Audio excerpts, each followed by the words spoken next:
Meritíssimo, com todo o respeito ao poder judiciário, preciso que o senhor entenda uma coisa fundamental sobre essa mulher aqui ao meu lado. Ela não trabalhou um único dia sequer nos 15 anos em que estivemos casados. Nem um dia. Ela viveu às minhas custas, criada por mim, sustentada por mim. E agora tem a audácia de vir aqui pedir metade de tudo que eu construí sozinho com o suor do meu trabalho.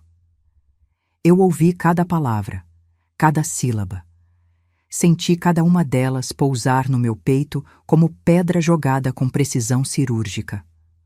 O ar-condicionado da sala de audiências estava gelado. Aquele frio artificial que resseca a garganta e faz a gente sentir que está num lugar asséptico demais para comportar emoção humana. O cheiro era de papel velho e café esquentado. As cadeiras eram estofadas de couro preto, duras, aquele tipo que não convida ninguém a se acomodar. Pedro e Ana Clara não estavam lá, graças a Deus. Eu tinha pedido para minha irmã ficar com eles, mas a mãe do Fábio estava. Sentada 3 fileiras atrás de mim, de mãos postas no colo, com aquele lenço branco que ela sempre carregava na bolsa. Eu senti o olhar dela na minha nuca antes mesmo de me virar. O Fábio terminou o discurso com uma satisfação que eu conheço bem.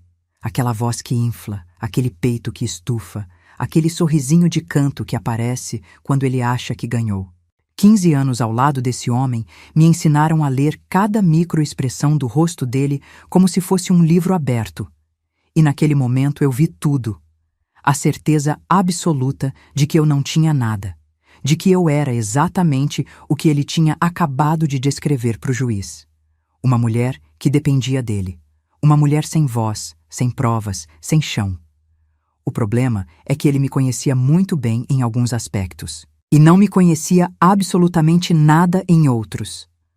O Dr. Henrique Salgado, juiz da vara de família, era um homem de uns 55 anos, cabelos brancos nas têmporas, óculos de armação fina, expressão daquelas que não entregam nada. Ele ouviu o Fábio falar. Ouviu com aquela atenção profissional que os juízes desenvolvem, aquela capacidade de absorver palavras sem demonstrar reação. Quando o Fábio terminou, houve um silêncio de talvez 3 segundos. Pareceram 30, e então o Dr. Henrique se virou para mim. Não para o meu advogado. Para mim. Senhora Renata, ele disse com uma voz tranquila que não precisava de volume para preencher a sala inteira. O senhor, seu marido, fez uma afirmação bastante categórica. Eu gostaria de ouvir a sua versão. E se o senhor me permite... Ele olhou para o Fábio por um instante. Apenas um instante. O senhor pode aguardar. Minha advogada, a doutora Soraya Lemos, pousou a mão no meu antebraço por debaixo da mesa. Um toque leve. Ela não precisou dizer nada. Eu já sabia o que fazer. Eu me preparei para esse momento há muito mais tempo do que o Fábio poderia imaginar. Meritíssimo, eu disse, e minha voz saiu firme. Não trêmula, não embargada, não daquele jeito que eu tinha ficado com medo que saísse durante todos aqueles meses me preparando para esse dia. Firme, clara. Eu tenho algumas provas que gostaria de apresentar ao senhor. Coloquei a pasta preta sobre a mesa. Aquela pasta de couro gasto, arranhado nas bordas, com o fecho de metal um pouco enferrujado que eu nunca troquei porque ela foi da minha mãe antes de ser minha. Eu a trouxe da faculdade. Ela atravessou comigo 15 anos de casamento. Ela guardou dentro dela, nos últimos 7 anos, cada documento, cada extrato, cada nota fiscal, cada declaração de imposto de renda que provava, página por página, linha por linha, que eu era exatamente o oposto do que Fábio Monteiro acabava de jurar diante da justiça. O Dr. Henrique olhou para a pasta. Depois olhou para mim. Pode apresentar, ele disse, e eu abri. Não foi um gesto dramático. Não precisou ser. Eu simplesmente abri a pasta, retirei o primeiro conjunto de documentos grampeados e entreguei para a escrivã que se aproximou. Extratos bancários. Conta pessoa jurídica em meu nome. Registro Monteiro.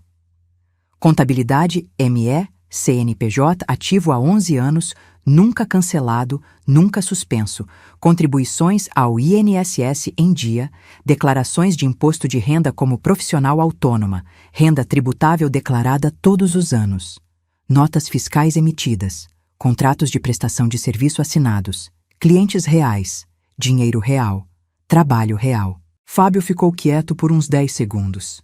10 segundos em que eu podia ouvir o relógio na parede, o ar-condicionado zumbindo baixinho, o som distante de alguém andando no corredor do fórum. 10 segundos em que aquele sorrisinho de canto foi desaparecendo, milímetro por milímetro, como gelo que derrete devagar, mas sem parar. E então ele abriu a boca. Isso é uma empresa fantasma, ele disse, e a voz já não tinha aquele volume inflado de antes. Ela nunca exerceu de verdade. Era só para fins fiscais, uma coisa que o contador dela sugeriu. Você sabe como é, meritíssimo, essas coisas que as pessoas fazem para... Senhor Fábio, o Dr. Henrique ergueu uma mão, só uma mão. Bastou. Eu vou pedir que o senhor aguarde a sua vez. Ele pegou os documentos que a escrivã tinha entregado. Começou a folhear, devagar. Com aquela atenção que eu já tinha visto em juízes de televisão, mas nunca tinha experimentado de perto, essa capacidade de ler e absorver e processar sem que o rosto entregue nada. E então ele parou numa página. Olhou por um instante mais demorado. Levantou os olhos para mim. Depois olhou para o Fábio. E disse, com aquela voz tranquila que não precisava de volume para cortar qualquer coisa no caminho. Senhor, o senhor tem certeza que quer continuar com essa versão? Atrás de mim, ouvi um som. Suave, quase imperceptível. Era Neuza, a mãe do Fábio, assoando o nariz discretamente no lenço branco. Eu não me virei, mas eu soube. Porque Neuza Monteiro, 63 anos, mulher que criou 4 filhos sozinha depois que o marido foi embora, mulher que trabalhou a vida inteira como cozinheira de buffet para dar estudo para os filhos, mulher que me chamou de filha desde o primeiro ano de casamento. Neuza sabia de uma coisa que o Fábio nunca imaginou que ela soubesse. Uma coisa que ela mesma me contou numa tarde de domingo, tomando café na minha cozinha, quando as crianças estavam brincando no quintal e o Fábio tinha saído para resolver uma coisa no trabalho num sábado à tarde. Mas isso eu vou te contar daqui a pouco. Primeiro preciso te explicar como cheguei até aquela cadeira. Como uma mulher que passou 15 anos sendo chamada de encosto, de dependente, de alguém que não produzia nada, conseguiu sentar na frente de um juiz com uma pasta velha da mãe morta e virar o jogo em menos de 10 minutos. Não foi sorte. Não foi um acidente. Foi um plano que eu comecei a construir sozinha, em silêncio, numa madrugada de março de 2018. Quando eu encontrei no bolso de uma calça do Fábio um recibo de jantar para 2 num restaurante em Savassi que eu nunca tinha visitado, num dia em que ele disse que estava em reunião em São Paulo. Mas antes de tudo isso, antes do plano, antes das provas, antes da audiência e do juiz e da pasta da minha mãe, eu preciso te contar quem eu era quando entrei nesse casamento. E o que esse homem foi fazendo comigo, devagar, durante 15 anos, até achar que tinha me apagado completamente. Porque entender o que ele destruiu é a única forma de entender o que eu reconstruí. Se você quer saber o que estava naqueles documentos que fizeram o Dr. Henrique fazer aquela pergunta, e o que aconteceu quando o Fábio decidiu que ia continuar com a mesma versão mesmo assim, se inscreve agora no canal e ativa o sininho, porque o que veio a seguir ninguém poderia imaginar. Deixa seu like se você já passou por algo parecido. E comenta de onde você está assistindo, porque essa história está só começando e a vingança foi servida gelada. Eu tinha 28 anos quando me casei com Fábio Monteiro numa tarde de abril, numa chácara alugada em Nova Lima, com 120 convidados, buffet de comida mineira, banda ao vivo tocando MPB e um vestido que eu escolhi sozinha porque minha mãe já estava doente demais para me acompanhar nas lojas. Lembro do cheiro das flores de laranjeira que a decoradora usou na mesa principal. Lembro do calor úmido daquela tarde, aquele calor de Minas que gruda na pele e não pede licença. Lembro do jeito que o Fábio me olhou quando eu apareci na entrada da chácara. Aquele olhar que eu levei anos tentando recuperar nos anos que vieram depois, como alguém que procura no escuro um interruptor que sabe que existe, mas não consegue mais encontrar. Naquela tarde de abril, eu era contadora formada há 3 anos pela PUC Minas, com carteira de clientes construída no boca a boca, renda própria, apartamento alugado que eu dividia com uma amiga no bairro Santa Efigênia, uma Palio cinza que eu comprei com o meu dinheiro. Eu era uma mulher que se sustentava, que tinha planos, que acordava de manhã sabendo exatamente o que ia fazer com o dia. O Fábio tinha 31 anos, era diretor comercial numa distribuidora de alimentos que o pai tinha fundado, usava camisa social de segunda a segunda mesmo quando não precisava. Tinha um apartamento próprio no Funcionários e um jeito de entrar num lugar que fazia todo mundo olhar. Não era só a altura, 1,82 m, nem o ombro largo, nem a voz que carregava sem esforço. Era uma coisa mais difícil de nomear. Uma presença.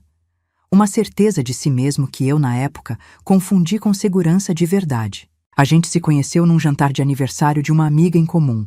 Ele chegou atrasado, se sentou na cadeira ao lado da minha porque era a única vaga, pediu vinho sem consultar a carta e passou a noite toda me fazendo perguntas. Não sobre o que eu fazia, sobre o que eu pensava, sobre o que eu queria. Ninguém tinha me feito aquele tipo de pergunta com aquela atenção desde muito tempo. Eu não percebi, naquela noite, que estava sendo estudada. Achei que estava sendo vista. Namoramos 2 anos e 4 meses. Foram bons, preciso ser honesta. Tinham as brigas, tinham os momentos de tensão, mas tinham também fins de semana em Capitólio, olhando para o Lago Verde, tinham jantares no Lourdes, onde ele segurava minha mão sobre a mesa, tinham conversas que duravam até de madrugada, sobre filhos, sobre viagens, sobre o tipo de vida que a gente queria construir. Eu estava apaixonada de um jeito que achava que ia me proteger de qualquer coisa.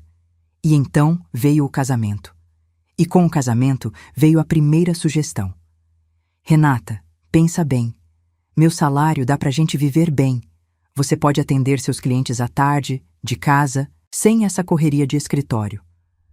A gente ainda não tem filho, mas quando tiver, você já vai estar estruturada para não precisar largar tudo de uma vez. Era razoável, era gentil até do jeito que ele disse. Era um homem que queria facilitar a vida da esposa. Eu ouvi, considerei e concordei. Fechei o escritório que eu dividia com mais 2 colegas no Gutierrez e montei um cantinho em casa com mesa, impressora, arquivo. Mantive meus clientes. Continuei trabalhando.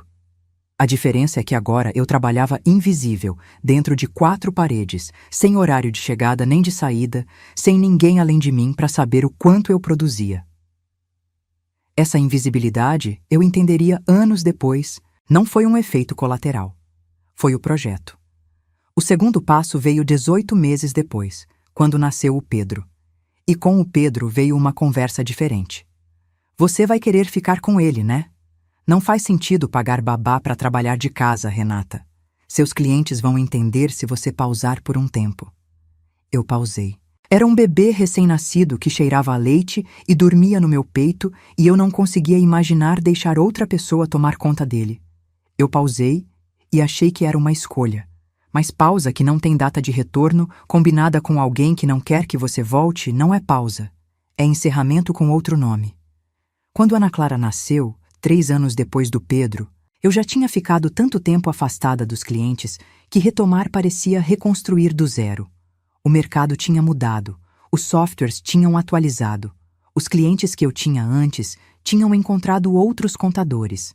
Eu estava em casa com 2 filhos pequenos, totalmente dependente do salário do Fábio. E a transformação tinha sido tão gradual, tão silenciosa, que por um tempo eu não soube nomear o que tinha acontecido comigo. O que tinha acontecido era que eu havia me tornado exatamente o que ele precisava que eu fosse. Com a dependência financeira, veio a dependência de outra natureza. Não física, não naquele sentido óbvio. Era mais sutil do que isso. Era ele decidindo onde a gente ia viajar, porque ele que pagava. Era ele escolhendo o carro porque ele que ia às concessionárias. Era ele tendo a palavra final sobre a escola das crianças, sobre a reforma da cozinha, sobre qual plano de saúde contratar, porque no fim de toda discussão havia um argumento que encerrava qualquer assunto sem precisar ser dito em voz alta. Ele sustentava. Eu não. E quando aquilo não bastava para encerrar uma discussão, ele dizia em voz alta mesmo: Você não trabalha, Renata. Você não tem noção do que é ganhar esse dinheiro. É fácil criticar quando você não banca nada. A primeira vez que ele disse isso, eu fiquei sem resposta. A segunda vez, eu tentei argumentar. A terceira, a quarta, a 10ª vez, eu fui me calando. Não de uma vez, aos poucos. Como alguém que vai aprendendo que determinada porta não abre e para de tentar, e eventualmente esquece que a porta existe. Mas teve uma coisa que o Fábio não previu. Em 2014, minha mãe morreu. Ela morreu de câncer, numa terça-feira de julho, às 4 da manhã, no quarto dela em Contagem, com a minha mão na dela. Ela deixou um apartamento quitado, algumas joias e R$ 280, 1.000 rubles, 00 em poupança que ela tinha juntado sozinha desde que o meu pai foi embora quando eu tinha 9 anos. Ela dividiu tudo entre mim e minha irmã. Cada uma ficou com 140. Maio, 00 e metade das joias. Eu nunca disse para o Fábio o valor exato da herança. Ele sabia que tinha alguma coisa. Sabia do apartamento que vendemos. Mas os números eu guardei para mim. Coloquei em investimentos na minha conta, em meu nome, que eu nunca juntei à conta conjunta. Não sei dizer com precisão por que fiz isso. Naquela época, eu não tinha um plano. Não tinha suspeita de traição. Não tinha pensamento de separação. Era um instinto que eu não soube nomear direito até muito tempo depois. Aquela voz pequena que vive no fundo de nós e sabe coisas que a gente consciente ainda não processou. Aquela voz pequena me disse: guarda. E eu guardei. Em 2016, o instinto me disse outra coisa. Voltei a trabalhar. Não com alarde, não com anúncio. Comecei devagar. Uma cliente só. Uma antiga amiga de faculdade que precisava de ajuda para organizar a contabilidade do armazém que ela tinha aberto. Fiz pelo preço simbólico no começo para entrar no ritmo. Depois, mais uma cliente. Depois outra. Abri o CNPJ de novo. Conta PJ separada. Nunca misturei com a conta conjunta. Nunca mencionei para o Fábio. Quando ele perguntou se eu estava fazendo alguma coisa, eu disse que estava ajudando uma amiga, sem cobrar, só para ocupar a cabeça, enquanto as crianças estavam na escola.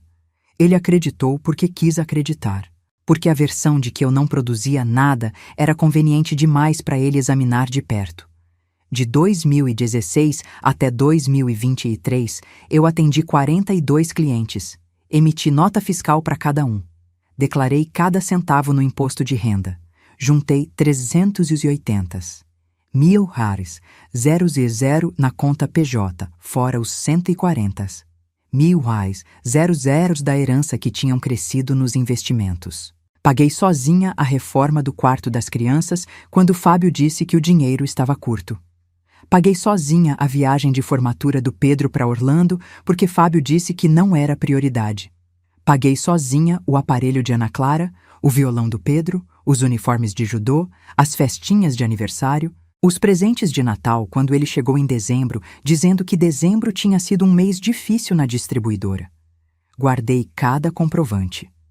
Mas foi em março de 2018 que a pasta da minha mãe ganhou um segundo propósito. Naquela noite, quando encontrei o recibo no bolso da calça do Fábio, eu fiz uma coisa que surpreendeu até a mim. Eu não chorei, não confrontei. Não fui perguntar, não fui vasculhar o celular dele, não fiz nada do que qualquer pessoa imaginaria que faria naquela situação. Eu sentei na mesa da cozinha, peguei a pasta de couro velho da minha mãe, coloquei o recibo dentro e fui dormir. Porque alguma coisa em mim soube naquela hora que aquele recibo não era o começo da história. Era o começo das provas. Nos 5 anos que se seguiram, eu documentei tudo. Não de forma obsessiva, não vivendo para isso, mas com a metodologia quieta e precisa de uma contadora que sabe que números não mentem e que papel é mais forte que palavras. Cada transferência suspeita da conta conjunta. Cada comprovante de despesa que não fechava com o que ele dizia ter feito. Cada mentira pequena que eu guardei, não por rancor, mas por clareza. por aquela necessidade de saber com exatidão o chão em que eu estava pisando. Fui construindo, em paralelo à vida que eu levava com ele, uma segunda vida que era só minha, um patrimônio que era só meu, uma documentação que era só minha. Uma advogada, a doutora Soraya Lemos, com quem comecei a conversar de forma exploratória em 2020, sem contar para o Fábio, apenas consultando, apenas entendendo o que a lei me garantia, apenas me preparando para uma eventualidade que eu esperava que nunca chegasse, mas sabia, no fundo, que era questão de tempo. E então chegou Neuza, numa tarde de domingo de novembro de 2022. As crianças no quintal. Fábio numa daquelas reuniões de sábado que tinham se tornado rotina. Eu e Neuza na cozinha.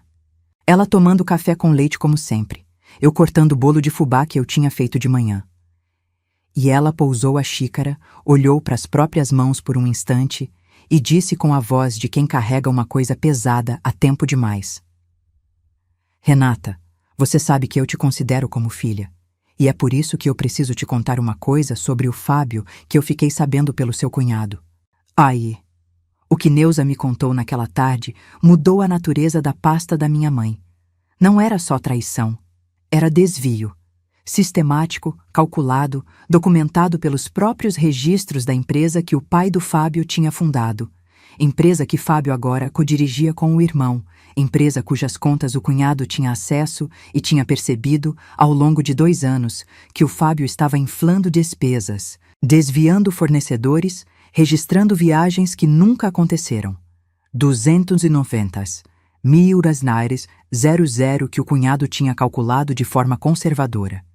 E parte desse dinheiro, uma parte considerável, estava sendo usada para bancar um apartamento no bairro Belvedere. Eu já sabia da mulher. Não sabia do apartamento. Aquela tarde de domingo, com cheiro de bolo de fubá e café com leite e a voz cansada de Neuza no meu ouvido, foi a última vez que eu hesitei. Depois disso, não hesitei mais. Liguei para a doutora Soraya na segunda-feira cedo, marquei uma reunião e disse que não era mais exploratório. Era para valer. Em fevereiro de 2023, eu pedi o divórcio. Fábio ficou surpreso. Não devia, mas ficou. Ficou surpreso de um jeito que me disse tudo sobre o quanto ele me subestimava. Porque alguém que te conhece de verdade sabe o que você é capaz. E ele nunca me conheceu. Ele conheceu a versão que era conveniente para ele enxergar. Uma mulher sem renda, sem plano, sem saída. Uma mulher que precisava dele. Nos meses que se seguiram ao pedido, ele tentou de tudo. Primeiro, a reconciliação, com flores e jantares e a promessa de que ia mudar. Depois, a intimidação, dizendo que os advogados dele iam mostrar que eu não tinha direito a nada.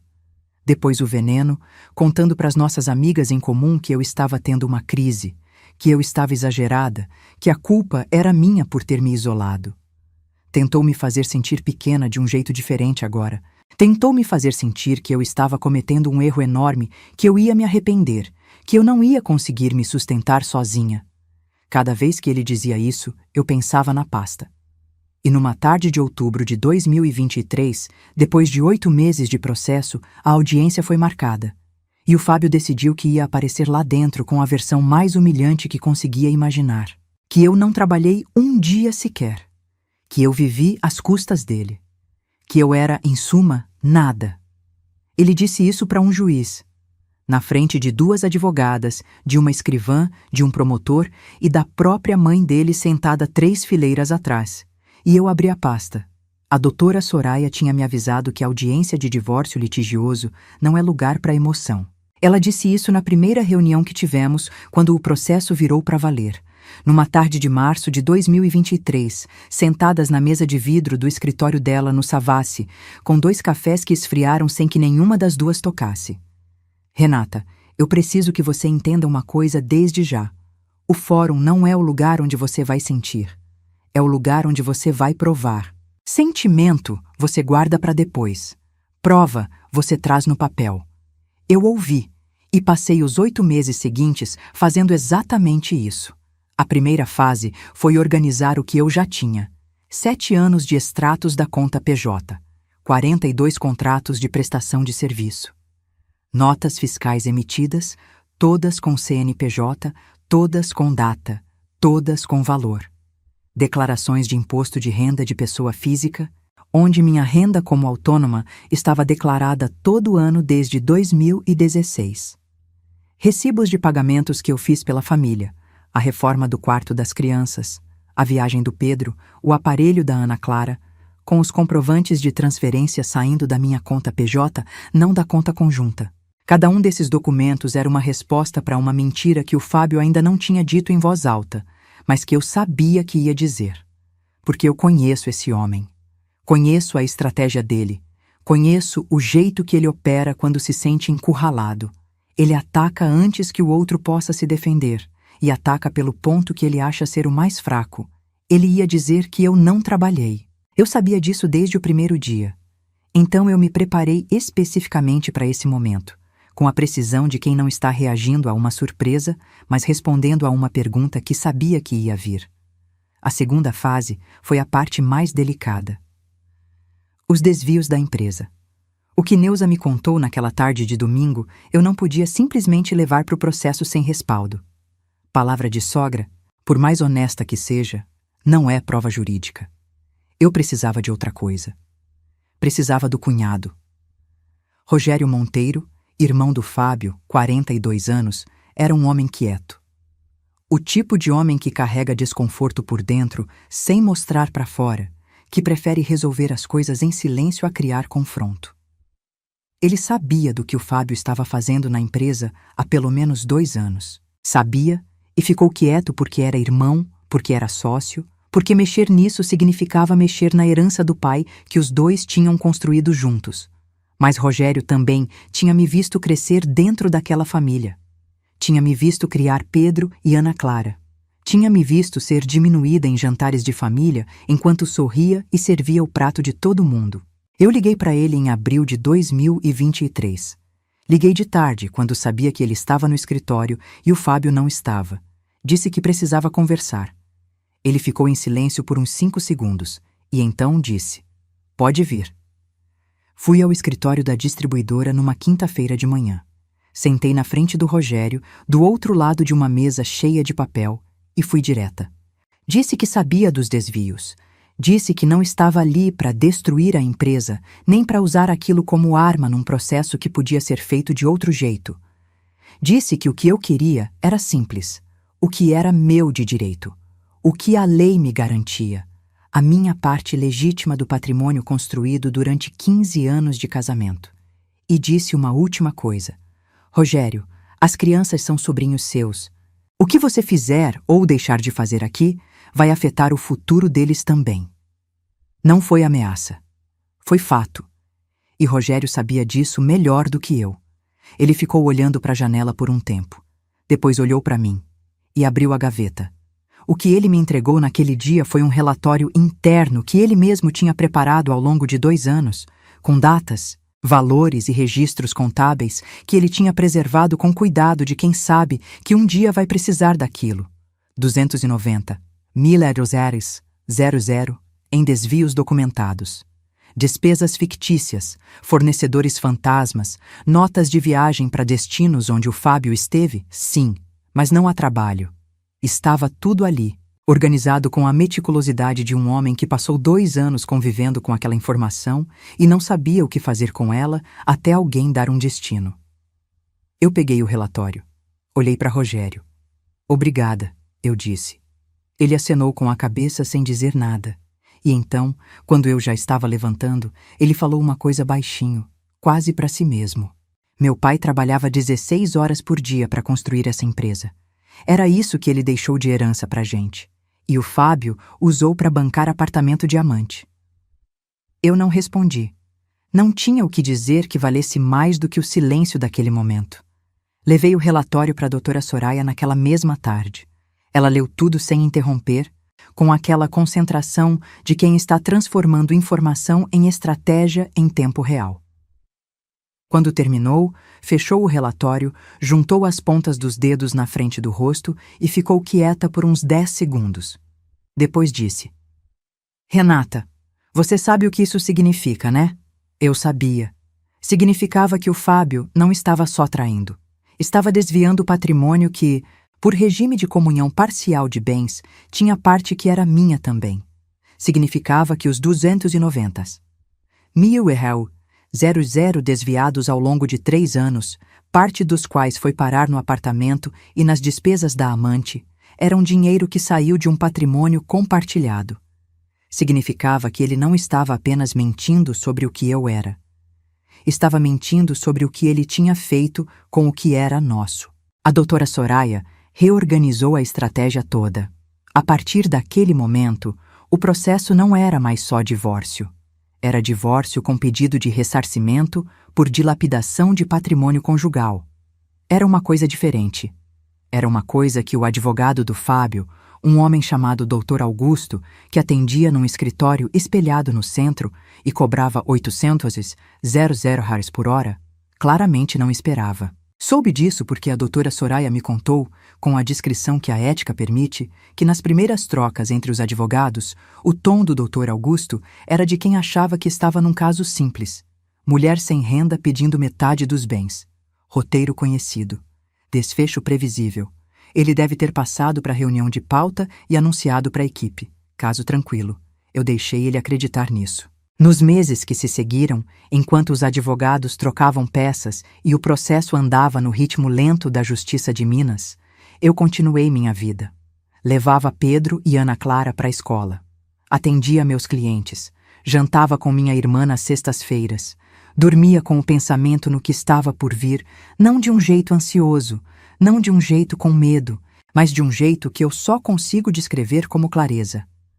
Como quando você tem um projeto grande na frente, complexo, trabalhoso, e você sabe cada etapa, sabe o que vai fazer a seguir, sabe que o caminho está traçado. O Fábio, durante esse período, foi se revelando com uma clareza diferente. Sem a estrutura do casamento, sem a necessidade de manter as aparências dentro de casa, ele foi largando a máscara com uma velocidade que até me surpreendeu. Começou a atrasar a pensão provisória que o juiz tinha determinado para manter as crianças. 1 vez, 2 vezes, 3 vezes. A doutora Soraya notificou. Ele pagou com cara de quem estava fazendo um favor. Começou a ligar para as crianças em horários errados. Esquecia de buscar quando era fim de semana dele. Cancelava planos de última hora com desculpas que Pedro, 13 anos e esperto demais, não engolia mais. Certa noite, Pedro me ligou do celular do pai, voz baixinha, dizendo que o pai tinha bebido e estava sendo grosseiro. Eu mandei minha irmã buscar ele e Ana Clara em 40 minutos. Guardei tudo. Cada atraso de pensão com data. Cada cancelamento. O relato do Pedro por escrito, com data e hora. Mas o momento que mudou o peso da pasta de vez aconteceu em julho de 2023, 3 meses antes da audiência. Eu estava na fila do banco, esperando para fazer um depósito, quando meu celular vibrou com uma mensagem de um número que eu não tinha na agenda. Abri. Era uma foto. Uma captura de tela de uma conversa do WhatsApp entre o Fábio e a mulher, cujo nome eu tinha sabido meses antes que era Karina, que morava no apartamento do Belvedere. Na conversa, o Fábio dizia com todas as letras: "Fica tranquila, o advogado disse que ela não tem nada no nome. No máximo ela sai daqui com uns trocados e vai ter que se virar. Mulher que não trabalhou não tem argumento." Embaixo da captura de tela, a mensagem anônima tinha só uma linha. "Achei que você devia saber. Nunca soube quem mandou. Não preciso saber." Encaminhei a captura de tela para a doutora Soraya com uma mensagem de uma palavra. "Viu?" Ela respondeu em 2 minutos. "Vi. Perfeito." Perfeito, porque aquela mensagem provava a narrativa que ele ia usar. Provava que a estratégia dele era exatamente o que eu esperava. E provava que ele estava tão confiante, tão certo de que eu não tinha nada, que nem tomou o cuidado de não colocar isso em texto numa conversa com a amante. A negligência de quem subestima é a melhor aliada de quem se prepara. Chegamos à audiência com uma pasta que pesava muito mais do que o couro velho da minha mãe deixava parecer. Pesava 7 anos de notas fiscais. Pesava um relatório de desvios que o próprio cunhado tinha assinado. Pesava declarações de imposto de renda que o nome do Fábio não aparecia em lugar nenhum como responsável pela minha sobrevivência. Pesava comprovantes de que eu banquei despesas da família sozinha enquanto ele desviava dinheiro para bancar a vida de outra mulher. Pesava, no fundo, a prova de que cada palavra que ele planejava dizer ao juiz era mentira documentada. E então chegou o dia. Outubro de 2023. Terça-feira, 9 da manhã. Fórum Lafayette, Vara de Família, Sala 6. Eu acordei às 6, fiz café, reguei as plantas da varanda, levei Pedro e Ana Clara para a escola pessoalmente, abracei os dois por mais tempo do que eles esperavam e disse que ia correr bem. Pedro me olhou com aquele jeito dele, 13 anos e olho que não mente, e disse: Mãe, eu sei. Ombana, cheguei ao fórum com 40 minutos de antecedência. A doutora Soraya já estava lá, de terninho cinza, cabelo preso, ar de quem dormiu bem e sabe exatamente o que vai fazer. Nos sentamos numa sala de espera. Ela foi revisando as peças pela última vez, e eu fiquei olhando pela janela para o estacionamento lá embaixo, onde a luz da manhã batia nos carros e fazia tudo parecer mais nítido do que precisava. O Fábio chegou 15 minutos depois, de terno azul marinho, gravata, com o Dr. Augusto ao lado e aquele andar de quem está no controle. Me viu da outra ponta do corredor. Não desviou o olhar. Eu também não. A gente ficou assim por uns 3 segundos, distância de uns 20 metros, silêncio de 15 anos. E então ele se virou para o advogado e disse alguma coisa que eu não ouvi, mas imagino que era sobre mim. E então entramos na sala de audiências, e ele disse o que planejou dizer. Com toda a convicção, com toda a crueldade calculada, com aquele volume de voz que preenche o ambiente. 15 anos às custas dele, nunca trabalhou um dia. Agora vem pedir metade. E o juiz se virou para mim. E eu abri a pasta da minha mãe. O que aconteceu nos 20 minutos seguintes dentro daquela sala é o que eu preciso te contar agora. A escrivã recebeu os documentos com aquela eficiência silenciosa de quem já viu muita coisa passar pela mesa dela sem se surpreender com nada. Folheou rapidamente, separou por lotes da forma que a doutora Soraya tinha organizado e passou o primeiro conjunto para o doutor Henrique. Extratos da conta PJ, declarações de imposto de renda, contratos de prestação de serviço. O juiz começou a ler. O silêncio na sala era de um tipo específico. Não era o silêncio vazio de um lugar deserto. Era o silêncio cheio de quem está presente e contendo. A doutora Soraya com as mãos sobre a mesa, imóvel. O doutor Augusto com a caneta parada no ar, sem escrever nada. O Fábio com aquela rigidez no ombro que eu reconhecia. Aquela tensão que aparecia quando ele estava processando algo que não esperava, mas ainda não sabia como responder. O doutor Henrique folheou o primeiro conjunto sem pressa, depois o segundo.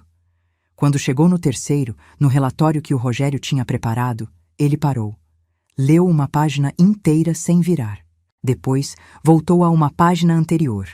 Depois, fechou o conjunto, juntou as pontas dos dedos e ficou olhando para frente por uns 4 segundos que pareceram 1 minuto inteiro. Então olhou para o Fábio. Senhor Fábio, ele disse, com aquela voz que não precisava de volume. O senhor afirmou que sua esposa nunca trabalhou durante os 15 anos de casamento, correto? O Fábio endireitou a postura. Correto, meritíssimo. Ela pode ter feito umas coisas esporádicas, mas nada que... esporádico. O doutor Henrique repetiu a palavra devagar, como quem está examinando um objeto pela luz. Abriu de novo o conjunto de extratos. A senhora Renata apresentou declarações de imposto de renda como pessoa física com renda tributável declarada em todos os anos entre 2016 e 2022. CNPJ ativo há 11 anos. 42 contratos de prestação de serviço com clientes identificados. Notas fiscais emitidas com regularidade. Ele pausou. Isso não parece esporádico. O doutor Augusto se inclinou para o ouvido do Fábio. Fábio fez um gesto discreto com a mão, daquele jeito de quem está dizendo espera, e então disse: Meritíssimo, com todo o respeito, esses documentos precisam ser verificados. Qualquer pessoa pode abrir um CNPJ sem de fato exercer atividade. Podem ser notas frias, podem ser... Senhor Fábio, o Dr. Henrique ergueu uma mão. Só isso. E então, com uma calma absoluta, que me fez entender por que algumas pessoas chegam a juízes e outras chegam a juízes federais. Eu não terminei. O Fábio fechou a boca. O Dr. Henrique abriu o relatório do Rogério. Não o relatório inteiro, apenas as primeiras 3 páginas, que eram o resumo executivo que a doutora Soraya tinha pedido para o Rogério preparar com linguagem acessível. Leu em silêncio por uns 2 minutos. E então disse, sem levantar os olhos do papel: há aqui um relatório contábil interno assinado por Rogério Monteiro, sócio e irmão do senhor, identificando 290, rojo, 00, em desvios da empresa familiar ao longo de 36 meses, com datas, valores e destino presumido dos recursos. Agora, ele levantou os olhos. Esse relatório foi produzido voluntariamente pela testemunha e está autenticado em cartório. O Dr. Augusto ficou completamente imóvel. Eu vi o exato momento em que o advogado entendeu que não sabia o que estava dentro da pasta. Vi nos ombros dele, na forma como a caneta desceu devagar até a mesa, no jeito que ele olhou para o cliente ao lado, com uma expressão que advogado experiente não deveria deixar aparecer, mas apareceu mesmo assim. Ele não sabia. O Fábio não tinha contado para o próprio advogado o que existia para ser encontrado. E eu entendi, naquele instante, que a confiança do Fábio tinha sido a maior burrice da vida dele. Ele tinha achado que eu não tinha nada. E por achar isso, não se preparou para a hipótese de que eu tivesse tudo. Senhor Fábio, o Dr. Henrique pausou. E então veio a pergunta que eu já tinha ouvido no começo da audiência, mas que agora tinha um peso completamente diferente. Com 3 conjuntos de documentos sobre a mesa, com um relatório do próprio irmão, com 42 contratos e 7 anos de notas fiscais e declarações de imposto de renda entre mim e a mentira que ele tinha jurado em voz alta. O senhor tem certeza que quer continuar com essa versão? O silêncio que se seguiu foi de um tipo que eu nunca tinha experimentado antes e acho que não vou experimentar de novo. Era o silêncio de uma sala inteira esperando uma resposta que a sala inteira já sabia qual seria, mas precisava ouvir mesmo assim. O Fábio olhou para o Dr. Augusto. O Dr. Augusto olhou para o Fábio. E eu vi, naquele olhar trocado entre os dois, a negociação rápida e silenciosa de 2 homens entendendo ao mesmo tempo que o chão tinha mudado sob os pés deles. O Dr. Augusto disse, com a voz controlada de quem está improvisando em campo minado: Meritíssimo, solicito uma breve suspensão para consulta com meu cliente. O Dr. Henrique olhou para o relógio. 15 minutos, disse, e saiu da sala com a calma de quem não está com pressa, porque o resultado já está onde precisa estar. Eu e a doutora Soraya ficamos na sala. Ela não disse nada por uns 30 segundos. Depois se inclinou levemente na minha direção e disse, com uma voz baixíssima: Renata, o relatório do Rogério pegou eles completamente de surpresa. O Augusto não sabia da existência desse documento. Isso muda tudo na negociação. Eu sabia. Do lado de fora da sala ouvi o tom alto do Fábio, inidentificável em palavras, mas reconhecível em textura, aquela voz que inflava quando ele estava com raiva e sem saída. Depois a voz mais baixa e controlada do Dr. Augusto. Depois silêncio. Depois a voz do Fábio de novo, mais baixa dessa vez. Quando eles voltaram 15 minutos depois, o Fábio estava com uma expressão que eu tinha visto poucas vezes na vida. Não era humildade, não era arrependimento. Eram coisas que ele não tinha vocabulário emocional para sentir. Era aquela expressão específica de alguém que acabou de calcular as probabilidades e concluiu que a batalha que escolheu não é mais vantajosa de travar. O Dr. Augusto falou primeiro. Meritíssimo, em nome do meu cliente, gostaríamos de propor uma retomada das negociações de acordo. O Dr. Henrique juntou os dedos. A senhora Renata e sua advogada estão abertas a ouvir? A doutora Soraya olhou para mim. Eu olhei para frente, para o Fábio, por um segundo. Ele não sustentou o olhar. Desviou. E eu soube, naquele desvio, que os 15 anos de casamento tinham chegado ao ponto final de verdade, não na assinatura do divórcio, não na saída de casa, mas ali, naquele desvio de olhar, quando ele não conseguiu mais me encarar com a mentira na boca. Estamos, disse a doutora Soraya. O que se seguiu foram 40 minutos de negociação que a doutora Soraya conduziu com uma precisão que me fez entender por que eu paguei os honorários dela sem piscar. Ela sabia o que queria, sabia o piso abaixo do qual não ia, e sabia o teto acima do qual não ia insistir para não perder o acordo. Cada vez que o Dr. Augusto tentava recuar em algum ponto, ela abria a pasta e colocava um documento diferente sobre a mesa, sem dizer nada, apenas colocava. Era uma linguagem que não precisava de tradução. O acordo final ficou assim. Eu ficava com a casa onde morávamos, no bairro Buritis, avaliada em R$ 980, 1.000. Ficava com metade do valor do sítio de Capitólio, que seria vendido e o dinheiro dividido. Recebia ressarcimento de 145 misalheiros, 0 zalheiros pelos desvios do patrimônio conjugal, metade do valor que o Rogério tinha documentado. Pensão alimentícia para Pedro e Ana Clara, fixada em valor que cobria escola, plano de saúde e convivência digna, corrigida pelo INPC anualmente. O que eu abria mão era de processar criminalmente pelo desvio da empresa, o que protegia o Rogério e a distribuidora que o pai dos dois tinha construído. A doutora Soraya tinha me explicado previamente que essa seria a moeda de troca, e eu tinha concordado. O Rogério tinha se arriscado para me ajudar. Eu não ia usar as provas para destruir o que ele estava tentando preservar. Quando o acordo foi lido em voz alta pelo escrivão e o Dr. Henrique perguntou se ambas as partes confirmavam, o Fábio disse, confirmo, com uma voz que eu nunca tinha ouvido nele. Seca, pequena, sem o volume que ele sempre usou para ocupar espaço. Eu disse, confirmo, olhando para frente. Depois que o juiz encerrou a audiência e levantou, quando as cadeiras começaram a raspar no chão e as pessoas começaram a se mover, aconteceu uma coisa que eu não esperava. Neuza, que tinha ficado sentada em silêncio as mais de 2 horas de audiência, levantou devagar, passou pela fileira, caminhou até mim, ignorando completamente o filho que estava a 2 metros, e me abraçou. Não disse nada. Só abraçou, com aqueles braços de mulher que criou filho sozinha, com o cheiro de perfume barato que era o mesmo há 20 anos, com o lenço branco preso entre a mão dela e as minhas costas. Ficamos assim por uns 10 segundos. Quando ela se afastou, tinha lágrimas nos olhos. Ela olhou para mim e disse baixinho, só para mim. Sua mãe estaria orgulhosa. Eu precisei morder o interior da bochecha para não chorar ali mesmo. O Fábio viu o abraço. Vi pelo canto do olho.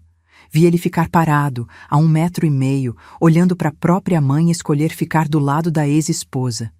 Vi uma expressão passar pelo rosto dele que não soube nomear direito, mas que tinha alguma coisa de perda. Não de mim.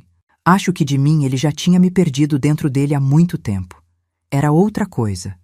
Era o reconhecimento de que as consequências do que ele fez tinham chegado até um lugar que ele não tinha calculado, a própria família.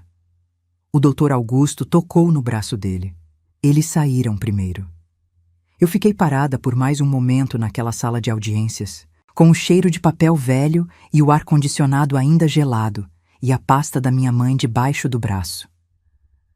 A doutora Soraya estava conversando com a escrivã sobre os próximos passos burocráticos. Neuza tinha ido buscar a bolsa na fileira de trás. E eu fiz uma coisa que não tinha planejado fazer. Abri a pasta. Peguei a aliança que eu tinha tirado do dedo no dia que pedi o divórcio, 8 meses antes, que eu tinha guardado dentro da pasta sem saber bem por quê. Talvez porque jogar fora parecesse um gesto grande demais para fazer sozinha. Talvez porque precisasse de uma testemunha. Segurei ela na palma da mão por um segundo. Era fria, era pequena, era uma aliança simples, ouro 18 quilates, que ele tinha escolhido porque achava que bandas largas eram sem gosto. Coloquei ela sobre a mesa de madeira escura da sala de audiências. Não no lixo, na mesa. Deixei ela lá e saí com a pasta debaixo do braço. Tem uma coisa que ninguém te conta sobre o fim de um casamento longo. Todo mundo fala sobre a dor, sobre o luto, sobre as noites difíceis e os finais de semana sem as crianças e a cama que parece grande demais. Isso é real, eu não vou mentir. Tem noite que eu acordei às 3 da manhã com o silêncio da casa pesando de um jeito que não tinha nome. Tem domingo que eu olhei para o lugar vazio na mesa do almoço e senti aquela pontada que não é saudade da pessoa. É saudade de uma vida que você imaginou que ia ter e não teve. Mas tem uma outra coisa que ninguém fala. Uma coisa que eu só descobri depois. A leveza. Não é metáfora. Não é figura de linguagem. É física. Você acorda um dia e percebe que seus ombros estão diferentes, que você respira de um jeito que não lembrava mais como era, que você pode deixar a louça para lavar amanhã sem que ninguém faça uma observação. Pode chegar tarde sem precisar ligar explicando. Pode gastar R$ 30 num livro sem sentir que precisa justificar. Pode sentar no sofá às 10 da noite com uma taça de vinho e não ter ninguém do lado suspirando com impaciência porque quer ver outra coisa na televisão. Parece pouco. Não é pouco. Nos primeiros meses depois da audiência, eu fiquei na casa do Buritis com os 2 filhos e fui reconstituindo o cotidiano no ritmo que precisava. Não corri. Não quis preencher o espaço deixado pelo casamento com pressa, com mudança de mobília, com reforma que dissesse olha como eu recomeço. Recomeçar de verdade é mais quieto do que parece. É reorganizar a gaveta de talheres num dia de chuva. É plantar manjericão na janela da cozinha. É dormir até às 8 numa manhã de sábado porque você pode. Pedro foi o primeiro a notar. Filho de 13 anos que processou o divórcio dos pais com uma maturidade que me partia o coração, ao mesmo tempo que me enchia de orgulho. Uma tarde, umas 3 semanas depois da audiência, ele estava fazendo lição na mesa da cozinha e eu estava preparando o jantar. E ele olhou para mim do jeito dele, aquele olhar que não avisa que está chegando, e disse: Mãe, você está diferente. Eu perguntei diferente como. Ele pensou por um segundo. Mais leve, ele disse, e voltou para a lição. Mais leve. Exatamente isso. Ana Clara levou um pouco mais de tempo, como era de se esperar. 10 anos de idade é uma etapa em que você ainda está construindo o mapa do que o mundo é, e quando os pilares desse mapa mudam de posição, demora um tempo para renegociar a geometria inteira. Ela ficou quieta por algumas semanas. Não fechada, não hostil, apenas processando do jeito dela, que sempre foi mais interno do que o do irmão. Uma noite ela entrou no meu quarto às 9h30, se enfiou debaixo do cobertor ao meu lado, como fazia quando era pequena, e ficou quieta. Depois de uns 10 minutos ela perguntou, com a voz de quem formulou a pergunta na cabeça várias vezes antes de falar: Mãe, a senhora vai ficar bem? Eu a puxei para mais perto. Já estou bem, eu disse. Ela ficou quieta por mais uns instantes. Eu sei, ela disse finalmente. Mas perguntei assim mesmo. Eu ri. E ela riu junto. E ficamos as duas debaixo do cobertor, ouvindo a chuva lá fora até ela cair no sono. Com minha advogada, os trâmites burocráticos se arrastaram por mais 4 meses depois da audiência, como sempre acontece quando há patrimônio para dividir e documentação para registrar em cartório. O sítio de Capitólio foi colocado à venda em novembro e vendido em março do ano seguinte por R$680. New Jersey, 00, valor abaixo do que eu esperava, mas dentro do que a doutora Soraya considerou razoável dado o mercado. Minha metade foi depositada na minha conta dentro do prazo. O ressarcimento pelos desvios também. Tudo dentro do que o acordo tinha estabelecido. O Fábio cumpriu. Não com graça, não com pontualidade perfeita, mas cumpriu. A pensão das crianças chegou todo mês, às vezes no dia certo, às vezes com 2 ou 3 dias de atraso, mas chegou. Quando atrasava, a doutora Soraya mandava uma notificação padrão e o dinheiro aparecia em 24 horas. Ele aprendeu rápido que o custo de testar os limites era maior do que o custo de simplesmente cumprir.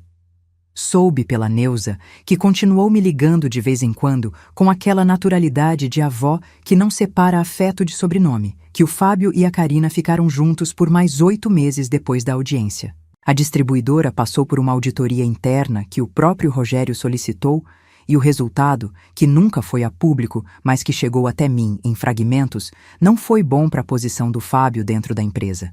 Ele continuou como sócio, mas perdeu o cargo de diretor.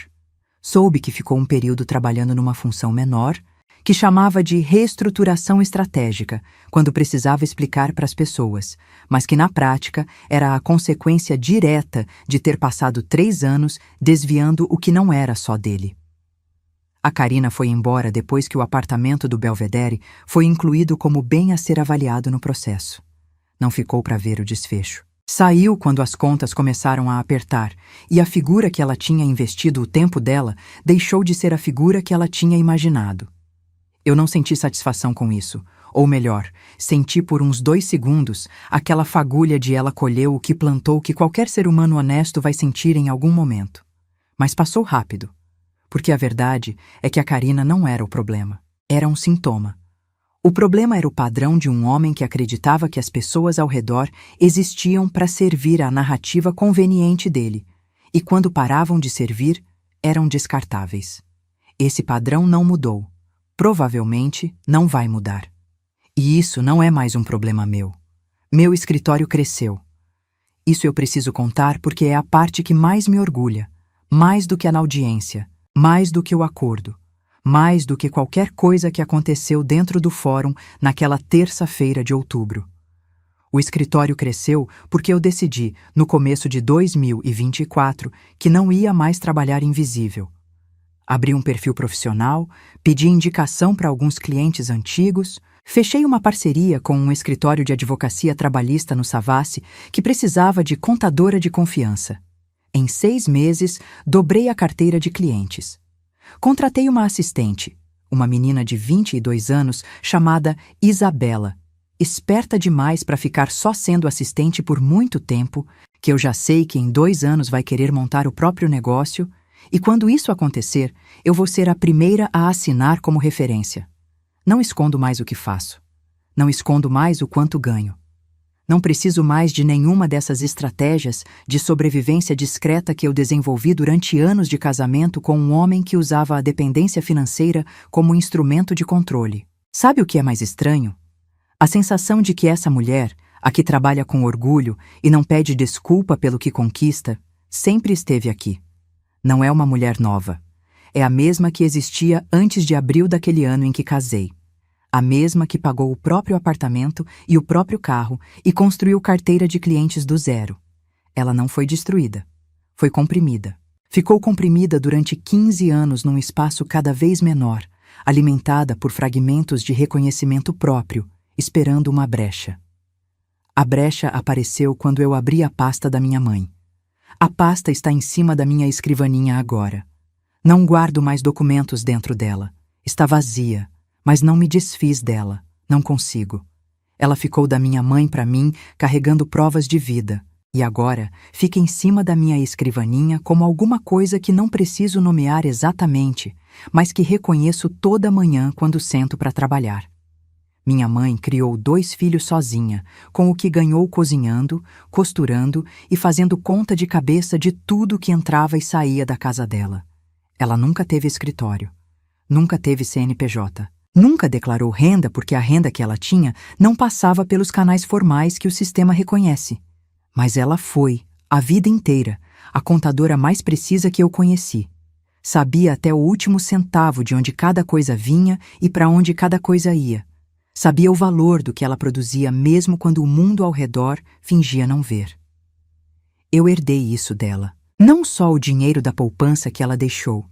Herdei a capacidade de saber o que vale mesmo quando alguém do lado resolve que é conveniente fingir que não sei. Pedro tem 14 anos agora e virou uma pessoa com quem dá gosto de conversar, aquele tipo de adolescente que ainda te surpreende com a profundidade do que pensa quando você menos espera. Ele perguntou uma vez, meses depois de tudo, se eu estava braba com o pai. Eu pensei na resposta por um momento de verdade antes de dar. Disse que não estava braba. disse que tinha ficado por um tempo. Mas que raiva que você carrega pesa em você, não em quem você está com raiva. E que eu não queria mais carregar peso que não era meu. Pedro ficou quieto considerando isso. Depois disse, faz sentido, e foi embora para o quarto. Ana Clara tem 11 anos e voltou a ser a criança que ri à toa que ela sempre foi antes de tudo isso. Ela e Neuza falam pelo telefone toda semana. Combinaram isso entre as duas sem que ninguém sugerisse, com aquela cumplicidade direta de avó e neta que vai além de qualquer configuração familiar que o papel diga que existe.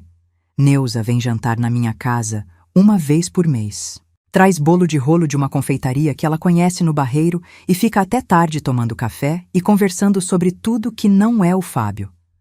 Nós não falamos do Fábio. Não por acordo, não por regra. Simplesmente porque chegou um ponto em que o assunto se esgotou naturalmente, como acontece com tudo que perde a urgência. Tem uma frase que eu ouvi uma vez, não lembro onde, que ficou comigo. Dignidade não é o que você tem quando as coisas estão bem.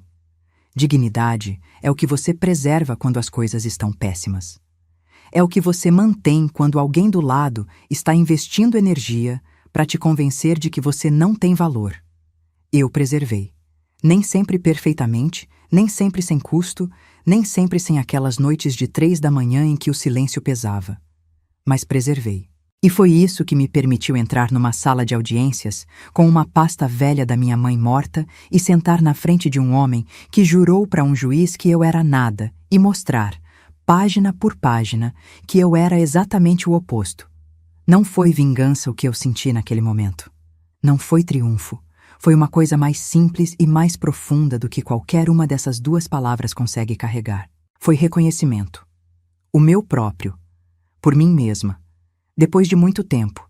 E isso, eu descobri, é a coisa mais difícil de tirar de alguém.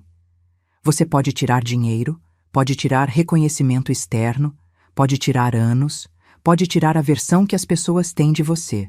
Mas se você souber, lá no fundo, quem você é e o que você fez e o que você vale, nenhuma palavra dita numa sala de audiências vai mudar isso. O Dr. Henrique fez a pergunta certa, mas a resposta já estava na pasta há 7 anos. Se essa história tocou seu coração, se você se identificou em algum momento dessa jornada, deixe seu comentário aqui embaixo, contando de onde você está assistindo e o que mais tocou você. Compartilhe esse vídeo com aquela amiga, prima, vizinha que precisa ouvir essa mensagem, que dignidade não se negocia, que amor próprio vem primeiro e que nunca é tarde para recomeçar. Deixa seu like, se inscreve no canal e ativa o sininho para não perder as próximas histórias. Porque aqui a gente não conta histórias vazias, a gente conta histórias que transformam, que curam, que lembram você de quem você realmente é. Uma mulher forte, capaz e merecedora de todo o amor do mundo. Um abraço apertado no seu coração e lembre-se, você é mais forte do que imagina. Até a próxima.